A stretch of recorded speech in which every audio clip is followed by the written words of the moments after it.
il faut bien comprendre, dans le cas de l'armée française, pour reprendre ce que disait Benoît, en réalité, il y a deux approches. Il y a une approche, pour comparer ça à des boxeurs, il y a ceux qui recherchent le chaos, donc qui recherchent la bataille décisive, et les Allemands sont encore dans ce schéma, par exemple, et ceux qui recherchent la victoire au point, c'est-à-dire c'est par l'accumulation de l'usure que l'on obtiendra la défaite. Et ces deux processus, au cours du XIXe siècle, vont évoluer de manière parallèle. C'est-à-dire qu'effectivement, à la fin des campagnes napoléoniennes, on est sur ce processus de victoire au point, je dirais, d'une certaine façon, mais avec les guerres prussiennes, les guerres de Moltke, la victoire de Sadowa, par exemple, c'est une bataille décisive. Sedan, d'une certaine façon, c'est presque décisif. Donc il y a encore cette idée de bataille décisive qui prédomine. En France, on reste dans ce schéma jusqu'à l'offensive Nivelle. L'offensive Nivelle, du général Nivelle, en 1917, c'est le dernier exemple de recherche d'une bataille décisive du côté allié. C'est-à-dire qu'on cherche à croquer d'un seul coup l'ensemble du front, à l'exploser, à le détruire et à obtenir la défaite de l'Allemagne.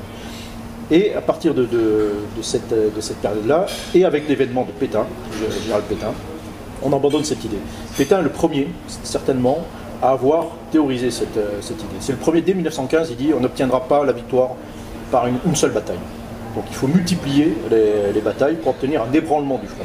Et lorsque Pétain arrive au commandement en chef, en mai 1917, il commence par édicter un certain nombre de directives. La première donne sa vision de l'ensemble de la guerre, où il dit effectivement, dans un premier temps, on va économiser nos forces parce que nous sommes affaiblis, etc. On attend les tanks et les Américains. Bon.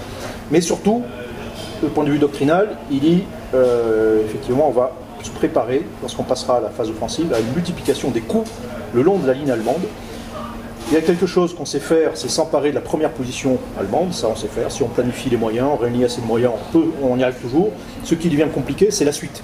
C'est lorsqu'on cherche à percer le front. Donc il dit, ça ne sert à rien de vouloir percer le front, ce qu'on va faire, on va multiplier les coups le long de la ligne allemande, et grâce à nos moyens français motorisés, que les Allemands n'ont pas. Donc des chars que les Allemands n'ont pas, des chars qu'on peut mettre sur camion, donc on peut déplacer très vite, les chars légers FT-17 qu'on peut déplacer très vite d'un point à l'autre du front, une artillerie qui est très largement motorisée à la fin de la guerre, donc qu'on peut également déplacer d'un point à l'autre du front, une division aérienne, enfin des moyens motorisés que l'on peut agréger à différents points du front très rapidement, et qui permettent de lancer des offensives limitées, qui ne recherchent pas d'ailleurs la percée, mais qui recherchent l'enveloppement vertical d'une partie du front, et ainsi de suite. On va marteler le front avec comme recherche, et là on revient sur l'idée de l'ennemi comme un système. La première idée, c'est de considérer que le centre gravital allemand, ce sont ses réserves. Ce sont ces réserves qui permettent effectivement de colmater le Reich et qui permettent à chaque fois de limiter les offensives alliées. Et il dit voilà, à force de multiplier les attaques, on va commencer par user complètement ces réserves jusqu'à ce qu'il n'y ait plus de réserves. Quand les Allemands n'auront plus de réserves, ils ne pourront plus faire face à l'offensive générale alliée. C'est le premier élément. Le deuxième point décisif, c'est la ligne Hindenburg, qui est la grande ligne de défense qui tient les conquêtes allemandes sur le front ouest depuis 1917. Et il dit voilà, une fois qu'on aura conquis, martelé, s'emparer de cette ligne, là aussi, derrière, la position allemande sera beaucoup plus faible. Le troisième élément du système, c'est la ligne de chemin de fer qui va de Bruges à Sedan, et qui court tout le long du front, et qui est l'artère vitale logistique du front allemand. Il dit voilà, une fois qu'on aura usé les réserves, qu'on aura pris la ligne Hindenburg, et qu'on aura atteint un point quelconque de cette ligne, tout le système allemand s'effondrera. Voilà. Et ce qu'il faut bien comprendre, c'est que là, il y a effectivement un saut conceptuel, et que Pétain est très largement l'instigateur, et que, alors ce qui est très significatif, c'est qu'effectivement en 1918, autant on peut citer la bataille de Verdun, la bataille de la Somme, on peut citer des batailles, à partir de 1918, très difficile de citer des batailles alliées.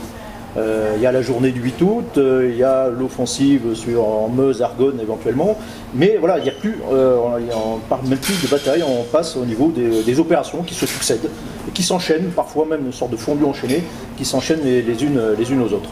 Ce qui, au passage, va peut-être contribuer aussi au fait que l'année 1918 soit moins visible par ailleurs dans l'historiographie que l'année 1916 avec ses grandes batailles. Voilà, il n'y a pas de bataille symbole, il n'y a pas de grandes batailles. Alors que chacune de ces batailles, parfois l'ampleur des batailles de 1916,